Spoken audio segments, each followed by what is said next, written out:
Welcome to MEDIMAGZA, the podcast where we bring you real conversations with intersections of healthcare, wellness, and everyday life.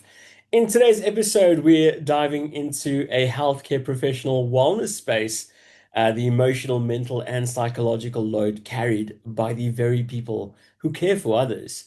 Our guest today is Thuli Kakaza. Welcome to the show. Thank you so much for having me, Clive.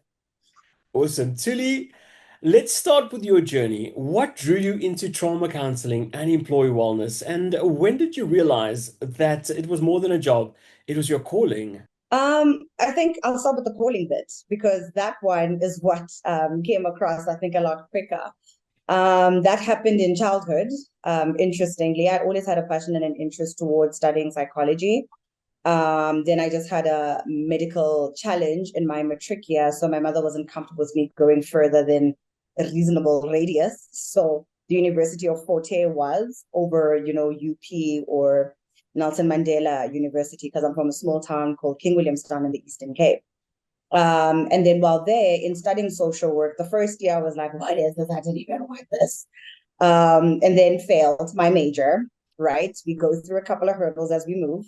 And Right. then the second year, while repeating that, and in my second year of all my other modules, everything started to click for me, the sociology, the criminology, the psychology. I'm like, okay, I think I like it here. I see where the social work thing is going. The passion grew and expanded. At some point, my peers nominated me for the first female chair for the Social Work Students Association on campus. So I did that for the year, and it's in that space that I learned, okay, there's a leadership gene somewhere there. Then I was Mm. recruited into SASCO. So yes, we are a little political at times. So let me like it, right? Yeah. Did this for us years ago. So I dabbled a bit in that space and then later ventured into the field. So I always thought I'd work with young people initially, but the paths realigned, and I worked with young people in academic spaces, various to learning and performance, which later advanced into employee wellness. And in between serving, young and old and families and communities, I picked up as an African community, as a South African people, regardless now of race, we have trauma in Yeah. our childhood specifically. I was seeing a lot of it there, and also how we navigate life each day. And I think working with young adults and the grown-ups, it really is still this thing that we don't address, ACEs, adverse Mm. childhood experiences, re-manifest themselves. And that's when I started leaning more into trauma work. And I continue to annually or biannually attend a lot more developmental workshops around trauma so that I stay up to date with what's happening. I love that. It's such an inspiring just journey that you've been on and how life chooses these paths for us. The emotional load of healthcare professionals, that's such an interesting topic. You work closely with people who carry a lot of emotionally, especially those in healthcare and high stress roles, okay? What are some of the most common emotional and psychological challenges that you see among healthcare professionals today?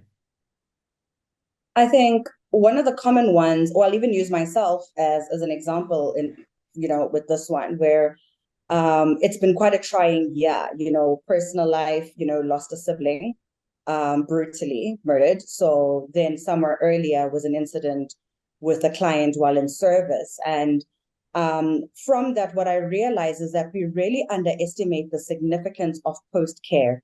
And even with the rallied support around me, my community, the healthcare professionals, the non-healthcare professionals, and even with therapy, because I definitely needed that in between, I picked up that honestly, more than anything, we don't do well with post care. It's a very much a tick box, and it's difficult for us who provide the service to remember this. Oh, it's supposed to be this way. You kind of like figure it out as you go. Yeah. Trying to navigate those. What is it? Something's missing. I just can't put my finger on it to help get me back on track, help me tap back into my resilience capacity. And it's that post care. We talk about prevention. We're very loud about Mm. prevention. Awareness campaigns are all about that. We talk about mediation. That's, where we're in, something happened. Let's work through it. But what about after? How Yeah. do we know you're doing okay Yeah. after? Is there check-ins after? Yeah. So I think that aspect is a large chunk where we just assume, well, you went for your 3 sessions or your 4 sessions and you should be fine. But Yeah. there is an after. that time period of just checking in. Are you okay? Are you still tapping into those, resilience capacities? Do we have policies of support around us? And more often than not, in academic, professional, and medical spaces, we find as healthcare professionals, those don't really exist for us. We're Mm. great at it for our clients and our patients, but they don't really exist much for us. And that's something I think I'm, starting to do a little more research and Yeah. investment into. The age-old saying, do what I say and not what I do. So Right. I think it's so important to have these check-ins.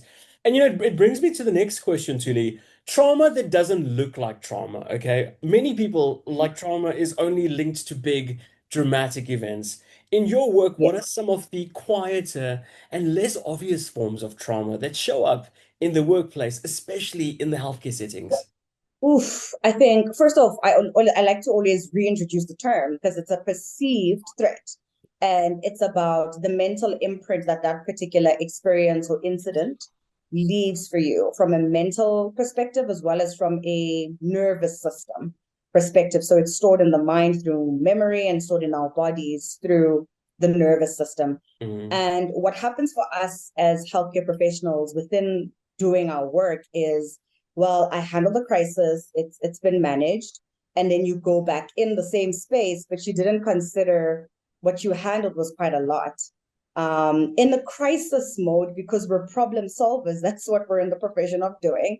You patch the thing, patch the person, help solve the issue, and it's like, whew, made it through that. That was some scary stuff after. Like, it can be quite emotionally intense. You're like, okay, I need to ground, I need to process this.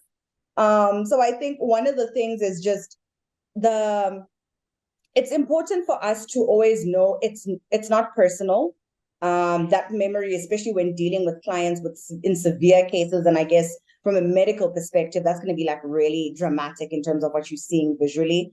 From Yeah. a mental health perspective, that's going to be the dramatic experience of the person. I mean, when you sit with them in the room, you watching them relive their trauma. And you can sometimes feel that person's pain, like this person is in so much pain. I wish I could just rip that off for you. I wish I could show you that's where that's coming from. That's where that's coming from. But that's not the job. Ours is to hold space and help guide and allow the person to get to that resolve on their own by asking the right questions. So that grounding element comes in handy for us. It's not my story, it's their story. Yeah. I do get it though. I like to use the term I respect it because also the getting it is a facade. In Right. reality, we don't really know what people go through. Even if you've been through something similar, it's always unique to you. And I Yeah. always educate my clients on that as well. No. So it's that aspect of remembering it's not your story, it's somebody else's story, and yours is to hold space. It is a role that you offer, and you also need your own safe space. So more often than not, I really don't often have issues where I carry client cases unless it's a very particular or peculiar case where it's like Yeah. really thought-provoking, a cluster diagnosis. How do I provide psychosocial support if they haven't gone backwards? How do I remind them, look, I need you to reconnect with a psychiatrist. I Yeah. need a whole multidisciplinary team. I'm calling people here like, hey, got Yeah. you a referral, talk to this person, let me know what you find, and let's work with the plan of what does the best form of support and care look like Yeah. is always important. Also, not doing it alone when you have a need to actually lean on your fellow specialists around you. Yeah. I love that you say you're holding space and you respect their trauma. I think it's so important to not almost say to someone, yeah, no, I get you, I hear you, as opposed to saying, I can't imagine what you've gone through or how you've unpacked it as a person. Even though we've both had similar situations, it's never going to be the same. Moving on to, Agreed. I like to call this time of the year just end of year burnout. But when does burnout, what is burnout versus being tired? Burnout is a word we Okay. hear a lot, but it's often misunderstood. Now, how do you explain the difference between being stressed and being truly burnt out? And what are some of the early warning signs to HCPs kind of look out for? Burnout, for one, happens predominantly in occupational spaces. Let's just start there because we use this term everywhere because we think we understand what it means. But burnout happens in occupational spaces. It has a lot to do with performativeness within an occupational role and the lack of support systems and policies in place that allow you to navigate and manage that. So that then leads to the lack, then leads to feelings of, what's the point of me doing this? Is it even good enough what I'm doing? Should I, what's the point of, going an extra mile? I'll just do bare minimum. I don't even like being here. Like, you just bare minimum, really. It's not, you losing capacity to continue to navigate because the load is too much and you've asked for help and nobody listened, and it's starting to, eat away at you. And then the stress of the reality of the load, again, if it's patients or clients, it's a lot, it's people's lives and the admin that comes with. So now my load is too much and nobody's heard me and nobody's assisting me and I'm trying. So my capacity starts to reduce, which means turnaround time is reduced, which means admin backlog, which means a variety of things. And then the manager comes and, why is this not done? Why is that not happening? Why is that, like, you can't explain again because you've been saying and nobody's really listening. So you kind of like take the hit, you endure. And it's that constant, you endure and you endure and you endure. And it really just continues to chip away at, again, capacity levels, thought process. The term is, it was a training I attended, the term was around efficacy levels. Where do you have capacity to questioning yourself? Am I even good enough at what I'm doing then? If I can't even handle a basic load, but is the load basic? If you'd already picked up that this is a bit much. So that lack of care and checking in is so important, and policies in place to make sure people are not taking on more than they can. In social work and with psychologists, I know there's usually a ratio number of how many people we are meant to be seeing per year on average. Now, in reality, it doesn't always translate. But it is about, are there support systems? Is there a support network that helps us get there? So burnout is gradual and not just once off, as I've just highlighted. When it comes to now, you mentioned burnout and being tired. With tired, I'd say I've done, 6 hours or 6 support sessions in an 8-hour work day back to back for 3 days. Yeah, that's a lot. Okay. You heard so many stories, so many things. And it's not just listening to people, it's actually a social science, right? And it's also a psychological science. So you are popping up, oh, I need to use this theory. This is systems theory. This is family theory. Okay, this person has this number of issues. For this one, this is what I need to do. Okay, where do we start? What's important? What's the issue? And you have to do that for all these clients. Now, 6, 12, 18, that's 18 people in 3 days of 8 hours of those days. Again, not enough time.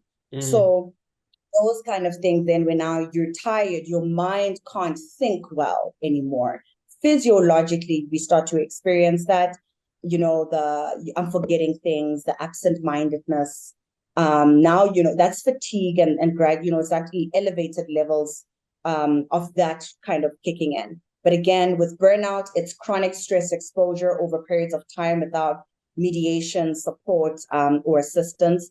And you start to internalize them, self-doubt, self-question, therefore manifesting as lack of, what presents as lack of performance, but ultimately it's the exhaustion of a heightened level. It's beyond I just need to sleep or I need a break, then you'll be fine. Because that's not what's going to help you be fine. You need systems, you need policies, you need structure, and you need more long-lasting and sustainable support. I love that you say you need systems and policies in place, which takes us to the next question, especially with the employees. Like you say, they say to their higher ups, "I'm exhausted. I've got a lot on my plate." But then they initially or inevitably take that knock and go, "Well, you've been a bad performer," and that's what they sit with. Which brings me to my next question: employee wellness as a strategy, not a perk. Okay. You are so deeply involved with employee wellness at an organizational level, Thuli. From your perspective, Yes. why should leadership teams see wellness as a strategic priority rather than a nice to have HR initiative?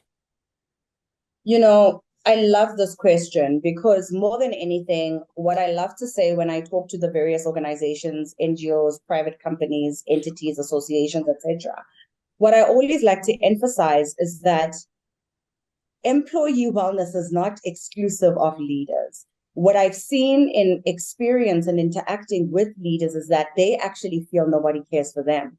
So what we witness as an employee here is the pressure from above that they're experiencing. And instead of, again, emotional intelligence, self-regulation, time management, policy systems in place, right?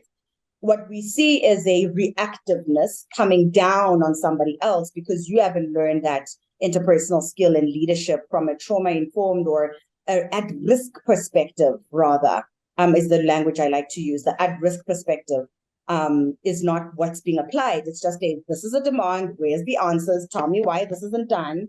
And you're not even checking in. Like, you're absent the whole month. And then where's this? Where's that? Where are you expecting these answers to come from? Yeah. Now I'm also realistic. Leaders are not the same.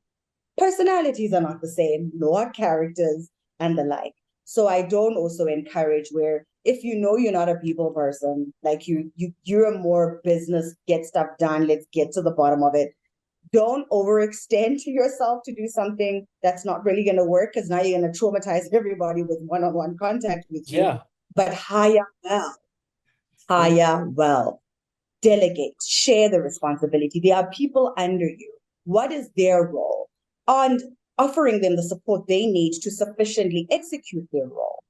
And when you do that, when they give you feedback, you have the idea of what's happening. If you don't have that compassion aspect of how the kids, how's that? Get somebody else to be able to be like, okay, before the meeting starts, guys, just checking in on everyone. How's everyone doing? So-and-so, how's your kid? I know you recently had a kid. Oh, I'm sorry for your loss. This happened. All those kind of things. You've got somebody else who has that aspect covered, and then you can get down to business. But what we often find in occupational spaces is the business is always the business, as if the people who are providing this work step aside. Now, these senior, bigger billionaires might say, but this is why AI is better, because it's not human. But here's the thing, the data from AI comes from individuals who submit reports. So actually, it's informed by these human experiences, and those should not be shifted aside, but perhaps strategically applied through this employee wellness strategy. So it's not just about performance basis, but it's about making sure the individual who does the performance does it well. Because the occupational roles we're in are just that. They're a role, they're performative. But beyond that, I am an individual. And without individual capacity, I cannot perform. Yeah. That's so important that you say that as well. I mean, I myself had experiences from previous organizations that I was with, and due to the lack of emotional intelligence, you saying to a higher up, this is not going to work, or this is what I'm faced with, and then almost having a voice is interpreted as there's conflict going on here. We need to try and, silence this worker because he's going to create conflict amongst the rest of us due to the lack of emotional intelligence from the higher up. So, which brings me perfectly to the next question, creating psychologically safe workspaces. If you could give healthcare leaders and managers a simple blueprint, okay, what are the three practical things they can start doing this month to create more psychologically safe and emotionally supportive workplaces? Connect is the number one. Connect. So connection will look like the check-ins. So again, these check-ins, this is not about compassion. You're not a therapist. I get that and I respect that. But if you are having an element of connecting bi-weekly with your team, you have an idea of how well things are going and where the gaps are. It's also about how we review things. We speak about the SWOT, strengths, weaknesses, opportunities, threats. Basically do that twice a month. By end of month, you should be getting closer to your goals because you put out fires before they start, disintegrating into the space. Also acknowledge. Part of connection includes acknowledgement. More than anything, what I hear a lot of when I do my data and my research and interactions with employees, I'm providing them support services that I'm not seen, I'm not recognized, I'm not acknowledged. And this isn't about putting a person on a pedestal, but it's about acknowledging that, okay, this was the task, this was the timeline, it was done before time, it was done within time, it was done well in time, there is feedback from the client. So those kind of things help encourage a person to keep going. It motivates them to understand that their contribution within this organizational environment is valued. So connection is really important. Those kind of things come in handy. The second one would be strategy. I Hmm. think more often than not, dictatorship is not always going to be great, okay? It serves its purpose. It's not about everybody's view counts. Technically, it should, but again, remember we said we delegate. What you don't have time to actually do yourself, the people under you can help gather that information. The main thing is often you're suggesting something from up here, but the people down here have a different perspective. So you don't maybe care about hearing what that is. So these people in the middle with these ones need to figure out what that information is on the ground so that people also feel a part of the community around the systems and strategies that are coming forth. And perhaps if managers were to open their ear to hear, not as a form of judgment, but as a form of guidance from the people who provide the service, the turnaround time would be a lot quicker as well. So it's important to connect. It's always also important to have a realistic strategy that is all inclusive of all views. And I think the third element is rest, specifically for them as leaders. Again, part of where the pressure comes from is that they're burning out and they're not even aware. You are as valuable as the employees you advocate for, you support, and you're in charge of. You need rest. And like, but if I'm resting, who's going to do the work? That's the thing. You can't do the work if your mind is not able to think and process. That's what rest is. So I like to reintroduce rest as a reset. Reflect, evaluate, and assess. The S is strategy. So just reviewing what is the current strategy, has it worked, what's the new strategy that probably needs to be brought in, and T is timelines. You are recreating in your break time what's working, what's not working for you as a leader and within your team or within your organization so that you're able to move forward. But where are you going to get the time to do that if Thuli is constantly barging in your office? This isn't working. The printer's not working. That's not happening. Da, da, da, Yeah. because you're still a part of the system. But if you step aside of it, you'll be able to reconnect yourself with where am I going? Am I still doing this well? Is the career still at par? And as well as also the aspect of personally connecting with your people, resetting. Hey, I focus so much on work. This is time to now focus on my wife, my husband, my partner, whatever that looks like for you, my children, whatever that may look like for you. It's about having that opportunity to connect with your employees and your family, reset. Rest is a strategy, not a waste of time. And without it, what you're not willing to give your body an opportunity to rest on, your body will demand, and it's not friendly when it does it. Yeah. And again, strategy. Strategy is important. We can't do anything without having a clear intention. It makes sure everyone is a part of the way forward. I love that. So connect, be realistic, and ensure rest. I love that. I love that. Let's move on to the Absolutely. role of storytelling and speaking to you. You are also a keynote speaker. How has sharing True. stories, in your own words and others, with consent, of course, helped shift mindsets around trauma, healing, and wellness in the corporate and healthcare spaces? Oof. Um, it's a pity. What I think I might do is I'll send you just a few what's it? What's the word? Testimonials from Testimonials. some Yeah. clients. But yeah, some of the interesting things I've heard is how through this work, I'm able to understand how to use my voice strategically. You touched on that whole aspect around, from personal experience. I've also been there, by the way. I think it's probably where the passion really comes from. Also, I'm like, I get it, but here's how we can do it better. Yeah. Because I've been there and of course recorrected with those people, and we're all now la da da with each other. They respect me, I respect them, and life's moved on and we've moved into different spaces. But there's a testimonial that came across that said, I now understand how to use my voice and use it strategically. Others are, I now am able to, with that voice, be able to lead well in my home as a father, as a husband, and as a leader within a religious community.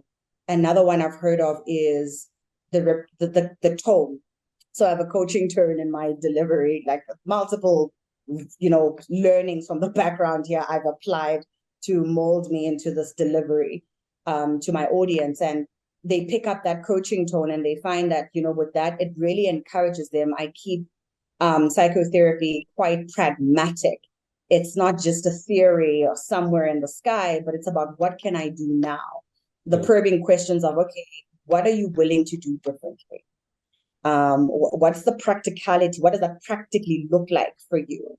And guiding them. Those self-reflective tasks of one mentioned that, oh, they really like the task activities that I give them. And I've been advised to actually start having them as a mini little workbook of the inner campus. So with that, what I've taken is the concept of a campus, north, south, east, west, and it guides you of where you're going. And so an inner campus would be something we use seasonally every 3 months, where what does north look like? I'm doing well if 1, 2, 3, 4, 5.